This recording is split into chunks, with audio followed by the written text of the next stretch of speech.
And so anytime we try to do things out of fear and not love, no matter what success we have, it will never be enough. I think that's a lot of what I do now is bringing that integration with people and having their center of gravity be internal. But no one comes and says, I'm disconnected from myself. Everyone comes with some gap in their success process. They want to be like bigger, meaner, louder, stronger in some way. And that's a presenting symptom. And you're going to see in your body as far as like your joints hurting all the time, or, having like the migraines. And it's just being able to listen to your body. Because like Nick said, if you're so focused on everything in the external, you're going to get polluted. You start realizing that this isn't really bringing me happiness, but because my parents said it's happy, because society said it's happy, because the internet and social media says this is what happiness is, having money, having flashy cars, having this dream job that everyone in the world wants. Maybe I don't want it, but everyone says it's the perfect job for me. It's going to bring me stability. And honestly, I don't think change can happen unless someone is willing to just look at themselves, hold themselves, and love themselves. It's a new level of love. Because I wasn't any longer in alignment with who I really was. I became so disconnected from my own self and my own journey.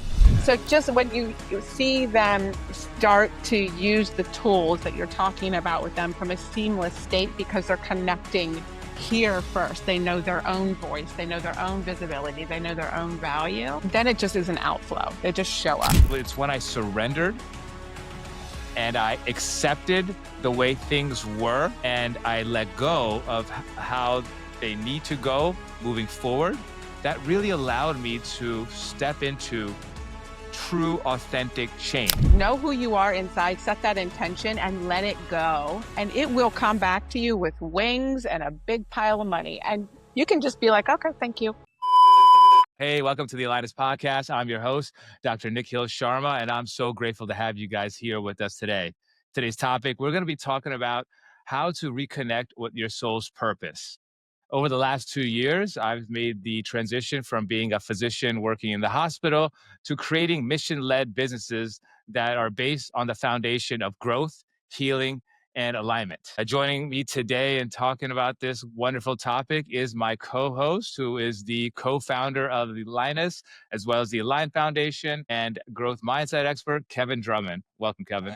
That's a great intro. I appreciate it. What's going on? I'm excited to jump into this. Yeah, man, we're grateful to have you back on with us. And our guest today is, a very, very special person who's got an incredibly gifted mind, Angel Ludwig, an international organizational development expert, a transformational coach who helps high-level executives and entrepreneurs reconnect with what truly lights them up. Using tools like breathwork, visualization, and self-awareness practices, Angel supports leaders in building businesses, not just for profit, but from passion, purpose, and alignment. We're truly grateful to have you here. And I know we were doing a lot of great conversation already, but this topic is something I think all of us here can truly resonate with, partly being the fact that I feel like many individuals go through this life and get disconnected from what they're truly meant to be doing here. And I think a lot of that has to do with when we're born, I feel like we're the most connected at that point.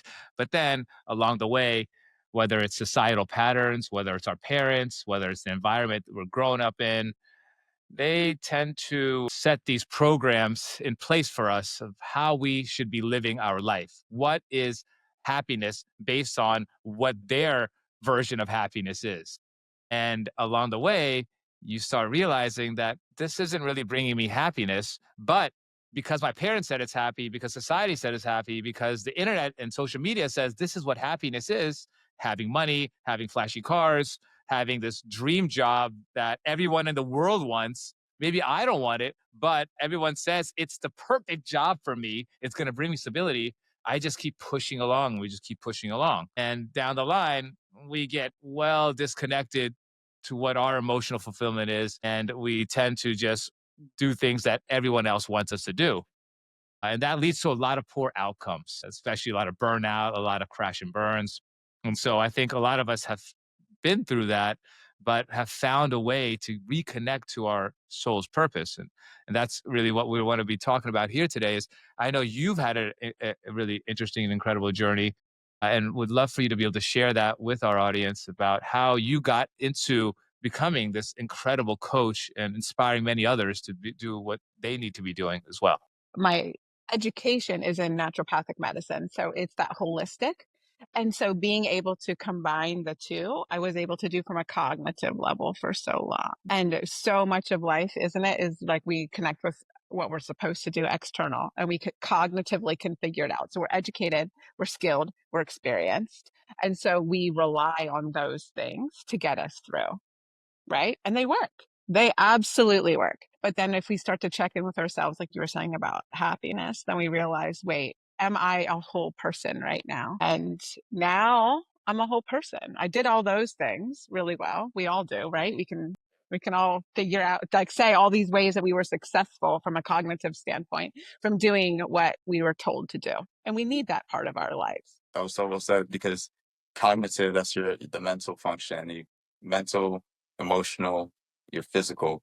And so if you're not in alignment in any of those, you're gonna see it.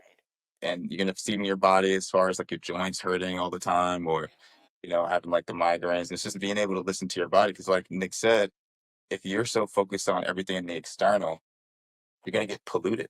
And you're no longer gonna hear that inner voice of, what your Right. soul is. And I think that's a lot of what I do now is bringing that integration with people and having their center of gravity be internal. And it's amazing how hard that journey is to pull the center of gravity from external to internal. And for businesses too. Businesses do the same thing. Yeah. I feel like a lot of us, we're building businesses, we're chasing goals, we're grinding, and it's not from alignment, but actually from a deep wound. Whether that wound is self-worth, right? Like I think that's one of the bigger ones. Whether that Lack. wound is like failure, whether that wound is some sort of lack or some sort of external validation. And so anytime we try to do things out of fear and not love, Right. no matter what success we have, it will never be enough.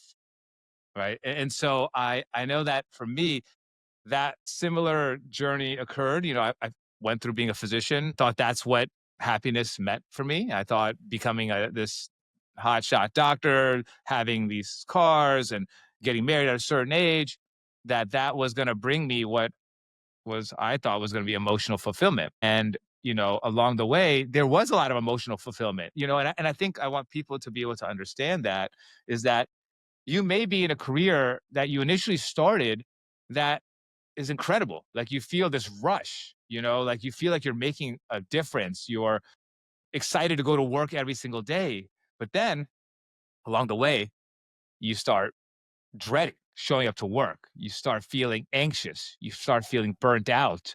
You feel tired. You always feel agitated, irritated. I mean, does that sound like some of the listeners out there? Right? Because if it does, you may be not in alignment anymore with what you're currently doing in your life. And what I started doing when those feelings started coming up was that I wanted to escape them even more. So what did I do? I worked even more. I started picking up more shifts. Like I did the complete opposite because I didn't like those painful feelings starting to come up. And then when I would come off of work, I would go out and party and drink, and I would come home really late, and I would be in numerous different relationships, and I would gamble and, shop. I would have like 100 pairs of shoes. And I was just like kept going and going and trying to fill all these needs and these voids that nothing I could do was able to fill that void because I wasn't any longer in alignment with who I really was. I became so disconnected from my own self and my own journey that I tried to fill that by doing all these other things. And all that led to was more despair. I just wanted to, ask you, Angel, in your journey so far, what have you noticed when clients come to you, you're meeting them, they're businessmen typically, what are their presenting symptoms? And how do you know that what they're doing right now isn't meant for them? And can you really convince people to change like what they're doing to help them get along or get to where they need to get to? So no one can ever change unless like I can't do anything. When No. people, no, I just held space for you to do the work and they do the work. But no one comes and says, I'm disconnected from myself. Everyone comes with some gap in their success process. They want to be like bigger, meaner, louder, stronger in some way. And that's a presenting symptom for me right away that they're disconnected to themselves, because when you're connected, you're not striving to fill your life with more of that stuff. You're striving to fill your life with more happiness. I want more contentment. No one has come to me yet and said, hey, I'm working too much and I need to find a way to have more rhythm in my life. No, I don't get that. But it's more like, I want that position, or I want to lead a team of 250 and I'm only leading a team of 150. And very often what it comes down to is they're, like you were saying, they're chasing their idea of success instead of really mining what their version of success is personally. And honestly, I don't think change can happen unless someone is willing to just look at themselves, hold themselves, and love themselves. It's a new level of love. It sounds fluffy, but it's not. It's really. That's why I feel that surrendering was one of the most powerful things I could do, especially when I wanted to make change, because what I was trying to do was trying to control my entire life. I wanted to control my relationships. I wanted to Yes. control Yes. how I showed up at my job. I wanted to Yeah. control how I showed up with my family. But Yes. when I tried to control, that led to me Yes. making decisions that were painful, that caused me to get more upset because I Yeah. felt resentment because I realized I was making Yeah. poor decisions. Yeah. And that led to a cycle of toxicity. And that led to more resentment and more escapism.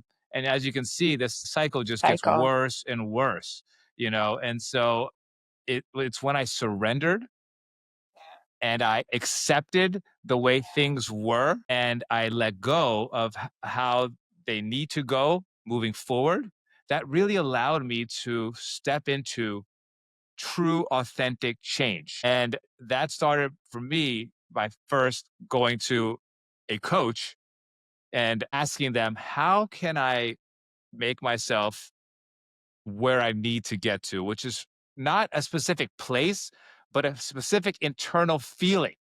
I wanted to lose that feeling of lack and void, and I wanted to have true emotional fulfillment. Mm-hmm. So Yeah. when people come to you for that, how do you guide them to what they need to do first? One of the things that I start out with right away, well, it depends, like strength inventory and fear inventory right away. But really starting with there's nothing to prove and there's nothing to protect, that you are exactly what you need to be in this moment. And to know, like you look in people's eyes and there's panic. That concept of nothing to prove, nothing to protect, and I'm exactly what I need to be in this moment creates panic in people because we're so used to like hustling and going. And I cannot believe how simple it is to get that. That's like usually for me the first thing that we work through. That's powerful because then they can start to catch themselves when they're proving, when they're protecting, when they are feeling like they're not enough in the moment. And so that really for me is a gateway to more conversation. Inventory, the fear inventory is actually something that I do across all my teams. We actually did it last week with a new influencer that's joined our team. And the reason why we do fear inventories is because these are the things that have gotten in your way in the past. So let's put those things on the front end and have a conversation about what those fears are. What are the things that you truly feel are holding you back? So we can address that and make you feel more supported. And then also in that moment, you say, hey, listen, like you said, the value is you, but Mm-hmm. you've lost connection with yourself. So you also don't know your value because you don't see it. And so Right. when you reconnect with yourself, you also begin to understand the value that is actually you. It's like it's $100 bill and a $1 bill next to each other. What's the difference in the value? There is nothing. They're two pieces of paper. But Mm-hmm. it's what you Perception. do with it, and it's perception. Amazing. Yeah, I think a lot of us, I know myself, I'm guilty of my self worth not living up to what I feel it should be, and oftentimes not No feeling good shoulds. enough. Yeah, No right, shoulds. right, No no, no, shoulds. right. Like no, 100. Yeah. I'm saying before this whole I know. Yeah. transformation Yeah. started, Yeah. yeah, like happened. Like But I, you've I seen never that. really, Yeah. I've seen it. I had no value of my own self worth. I would give my energy so freely to everyone else, and I would go out of my way to people please, and then you start hearing a lot of things around you being like, hey, there's no way that you can become an entrepreneur, Nick.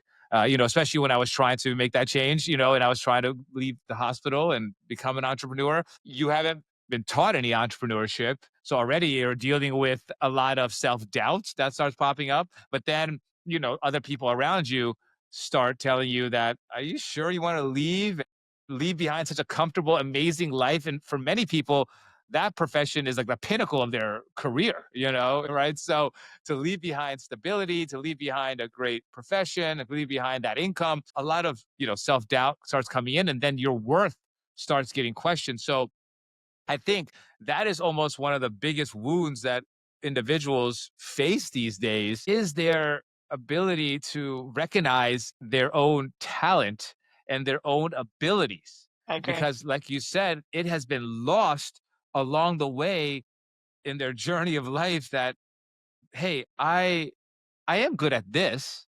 I am passionate about this, but hey, and because a lot of times we're also so distracted all day long, we're having constant distractions that are taking us away from even self reflecting. So, like you were saying, when you're having people tap into who they are, I know one of the greatest things that I learned was tapping into what are my strengths? What are those things? What are these character strengths of mine that I need to focus on? And for me, that was like gratitude. It was zest. It was appreciation of beauty. It was, just even understanding those things that started forming this foundation for myself. And then, I mean, you make yeah, a of good course. point that strength Yeah. often are the things that we take for granted that come so easy to us that we think, duh. Like, isn't everybody like this? Like what you said about like gratitude and zest, those are things that just a natural outflow of who you are. And so often we want to look at that strengths or something else. And so being able to just accept this is who I am. And that's such a empowering feeling. You spend a lot more time trying to fix our brains are hardwired to try to fix things, especially things in ourselves that we do not like. And so it's natural for our brain to always be like, okay, yeah, I'm good at zest, I'm good at gratitude, I'm good at loyalty, great, great, great. But you know what? I'm not good at bravery or other like love or whatever other traits that maybe you want to try to improve. And then our brain gets hyper fixated on trying to fix things that are we feel aren't great when we should be focused on making our strengths even greater, and that was a big realization I had was that, wow, you know what? I need to focus on these strengths. And what can I do? It seems like I really like to help people. Maybe I should be doing something that is focused on that, And so you start having these epiphanies when you're starting to look at yourself and your strengths and your beliefs. And it's a lot easier to tap into your strengths than it is to try to fix something that you're not so great at. Yeah. It like produces energy. Yeah. It does. And Nick, you spoke on the pollution. The pollution happens because of repetition of ideas that then become your beliefs. And my brother gave a great analogy yesterday, and he was like, imagine if you were a kid that has been told their whole entire life, man, it sucks that you only have 5 toes because you're supposed to have 6. Imagine if your mother tied your shoes every day and told you the same thing, like, "Oh, I love you so much, but why don't you have 6 toes?" Like you would be thinking your whole entire life that you have this We- deficiency, you know? So it's the same thing with any characteristic, right? If someone has constantly told you the same thing over and over and over and over and over again, you start to believe it until, like you said earlier, you take the time to reflect and become aware of what your beliefs are and reevaluating them. Because when you start to do that, you start to realize that it was nothing except a thought that you've just been recycling for such a Yeah. very long time. Yeah. How many people that you meet, Angel, that are in businesses that they're making a lot of money, but they're not passionate about anything that they're doing. They just got into it because it was a money making scheme or deal, and they're finding themselves to be resentful that they're even there anymore, but having trouble leaving because they're making so much money. You mean how many fish are trying to be birds? That analogy? Yeah, yeah. So many. Like Right. that isn't that what life is most of the time. And so it's this like constant money's great. Money's energy, Yeah, money's an yeah. outflow. I'm a first one to say that. But when we are chasing it and it's our reason for doing anything, then we're disconnected from ourselves. And to me, that's an indicator. So can So you go ahead? no, I was just gonna say, can you walk us through then, like your whole what is your step process with these individuals? Like, how do you get them, like, to these awareness or at least epiphanies or aha moments? Like, yo, you're what? You're right. I need to make a change, or I need to do this, and you help them make these forward movements into something maybe more passionate.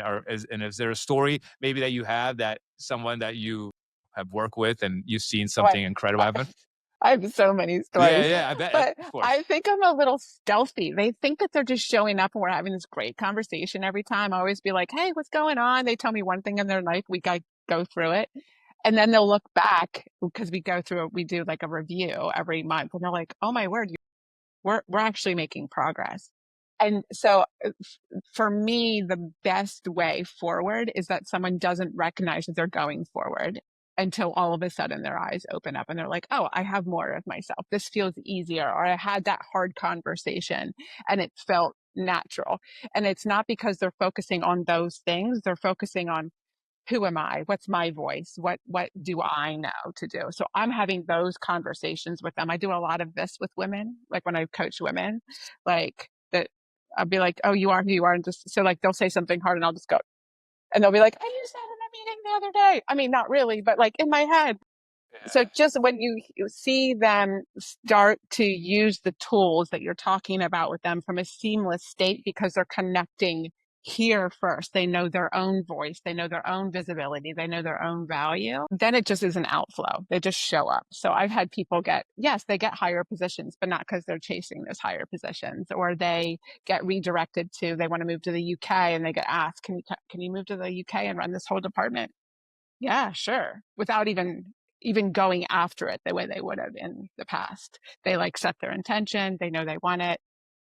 It comes towards them because they are positioning themselves in their highest self. And so it's a magnet for it. People are like, of You course, that's just the said it. obvious choice. You just said it. I got Literally just goosebumps said it. too. Wait, say that again. So Some too? No, I said I got goosebumps too when she said it. Like, you Yeah. proposition yourself into your highest version and highest frequency, and then boom, things get magnetized to you. yeah. Like so often we're told to set goals that are like external and chase them. And I'm like, know who you are inside, set that intention and let it go. And it will come back to you with wings and a big pile of money. And you can just be like, okay, thank you. That Give me more. yeah. Like, but it's that connection to self and like knowing yourself and positioning yourself within yourself that I think allows that stuff to come to you just easily. So anyway, And so you're helping people have more awareness. And as they're having more awareness, they're being more intentional. And then yeah, as they're becoming more intentional, they start to realize it's not about what you want, it's about who you're becoming. And you have to become what you want in order to attract it. And that's yeah. genius. And the magic for me is when I get to do it with a whole team. When the whole team is getting to that And point that's where they're 10x all in all the synergy. output. Yep. Yeah. When they're like having the same language and they're having common like intentionality, and then they're working on what are our structures and our systems to support our highest self. And then they're watching their business line up with that. Then I'm like, okay, like that's exciting to me. It's magical. And those rooms like Yeah. literally fill up with this energy that it's hard to explain unless you're in the room. It Yeah. just feels, Yeah. you feel it off of every single person. Yeah. And that's why I love being in those types of rooms. It's where people are working on themselves. They're having these breakthroughs. They're very high vibrational people. Mhm. And there's nothing like it. It's very addictive to be around, and you We just just had want it to be today. around it. We just came Yeah. back from one, Nick. We're having it right now. We're having That's it right amazing. in these conversations that we're having. These are like It's incredible. amazing. Yes, where we're at, everywhere we go, you actually just start positioning yourself to try to be in those types of places at all times. Just because it feels like Right. home now. It feels like excitement, and that's what we're supposed to feel. Yeah. We're supposed to feel like our soul is lit on fire. We've gotten this spark, and then we want to be around other people who've gotten this spark, and then we want to collaborate together, and we want to work together. And whether that's putting out incredible knowledge like we're doing right now, or that's creating businesses with other individuals, we're all meant to help each other raise our own vibration, and then that will inspire many other people to do the same. And we just are part of this collective conscious awareness of humanity currently that is kind of going on, and it's really exciting to be a part of. Yeah, because then you don't have tolerance for anything else. It's No, not that you don't nothing. have tolerance. It's No. just like, it's just not worth your time. It's like, why No, would it's I? not. No, it's Yeah. not. Because I remember for a long period of time, I was living in my ego, and I was living in places of guilt and shame and, anger. And when you're in that lower vibrational being, you attract lower vibrational experiences, lower vibrational friends, relationships, toxicity. And that cycle just gets vicious and more vicious. And before you know it, you're 10 years into it, and you're still trying to claw your way back out. But once you surrender and you start focusing on yourself, and you spend some time in solitude or on your own and not having any distractions, there's like this voice that starts coming to you that starts telling you, like, all right, well, Nick, you got to accept what's gone on in your past. You're not who you were back then, because who you are right now is completely different than what you were then. So just forgive yourself, and you start gaining this knowledge for wanting to learn more about your own self and how to heal yourself. And when you do that, you get to this higher vibration of like courage, like willingness, of love.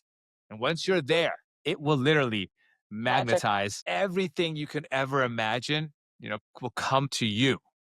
And that's what we're trying to help people learn is turning that internally and focusing on yourself. And I think what's amazing is so many times there's like the spiritual community who will talk about this type of stuff, but integrating it into the corporate world is happening more and more. And I really think we can change the world through business. Like, that's like a duh to me. That's like my goal, change the world through business. And it's through it, like integrating this mindset as a seamless way of doing business, so that we're not chasing, we're not performing, we're in our authentic space as businesses and as humans. 100% agree. And then people are actually seeing it in real time for themselves, and they feel it. They feel it. Yeah. And we were talking about this earlier, Angel, is like when you're going through this transition within yourself, it can be very uncomfortable. And there's a lot of unknown that starts coming up It's in front of you. brutal. It's brutal. But there is some magic about allowing yourself to step into that unknown and having to figure things out and maybe coming up with new ways of doing things. And that's where our creativity sparks. That's where we're able to tap into our prefrontal cortex, which allows for things like our intuition and clarity and us to think long term, and it's only by going through this process and taking that leap of faith and being on the known can you come up with true innovation, truly great ideas. Because if you constantly stay stuck in your comfort zone, you're only going to be doing things the same way every single time. And when a challenge occurs to you in your business world, you're not going to necessarily always know how to respond to that challenge, or you respond to it the same way you always did. But that same way you always did wasn't bringing you to levels of, money or like value that you feel that you could truly tap into, because you're just afraid to do something different. I agree. Can I say something uncomfortable about being uncomfortable? Yes. So often people put themselves in uncomfortable situations because it's to make them uncomfortable, but they're not really listening internally to themselves. So they will almost force themselves into discomfort. But is it aligned discomfort? Yes, that's so well said. Yes, yes. And so that's some of the conversations I have with people is we can run towards discomfort. We can choose discomfort. Sure, we can do that. We can jump out of airplanes, no problem. Like we can do this. But what is your aligned discomfort that your soul is guiding you towards? That is where things start to open up for you. And sometimes it is something so simple. It's like quiet, simple, like unsexy behind the scenes that we're doing, that it's like we have to do that level of discomfort. Like you Because were I saying, think, yeah, I think I was just picturing myself in all these toxic relationships that I was in, and they were uncomfortable, but I was choosing to be in these uncomfortable situations because to me, the known devil is better than the unknown devil at yeah, that time. Right. And right, so I think our nervous system are wired to be around discomfort that's not aligned with us because it finds that comfortable because we've taught it to be comfortable in right, those situations right. or even in careers or jobs that are very uncomfortable, very stressful, very harmful for us, but we're choosing to stay in those careers because we're afraid of what's out there and what could potentially happen, the fear of failure, the abandonment, rejection, all these wounds just start popping up right when we decide to try. No, What's I wrong with us? know. I know. And that make us feel like we're like the worst person in the whole entire world. I What's wrong know. with us, man? Guys, But we are here to do things that are supposed to make us happy. I just want to do that. And when you Imagine do it, that. We're it's supposed to be happy. what are we supposed to be like I miserable on this know. earth? You know what I mean? I know. What were we gonna Right. say, Angel? Most people are terrified of being happy. Most people are terrified of Terrified. being content. They're terrified of living their life by pleasure and bliss. They say, no, there must be something wrong, or they're waiting for the other shoe to drop. And I'm like, They don't only deserve decide. happiness. No, They don't deserve happiness. no.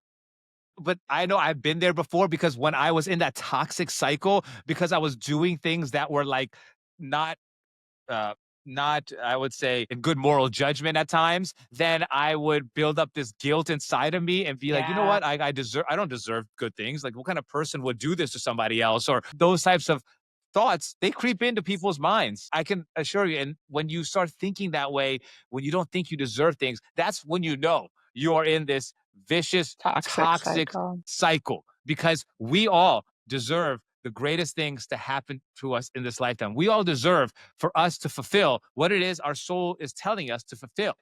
It doesn't matter what you have done in the past. It doesn't matter if you've done some harmful things or if you cheated on somebody or if you've stolen something at some point in your life because you were needing food, because you couldn't afford it.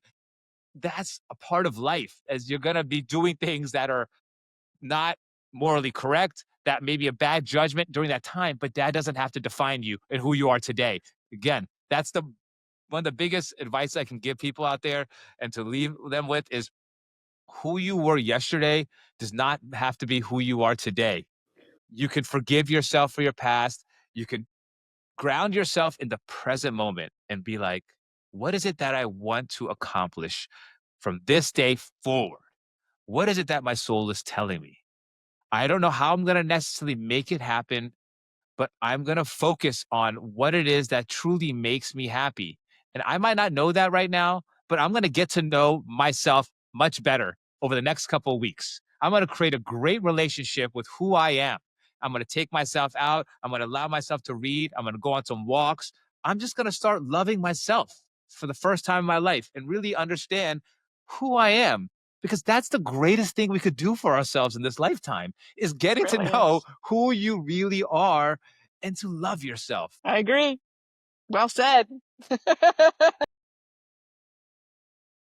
So, what this has been an incredible conversation. I hope those that are listening right now have learned something about just figuring out that part of this life's journey is about reconnecting with who you truly are. Because who you are today at the age of 30 or 40 or 20 isn't who you were, when you were 10. And we haven't had time to really assess those aspects of us that have changed. We've just been go, go, go, go.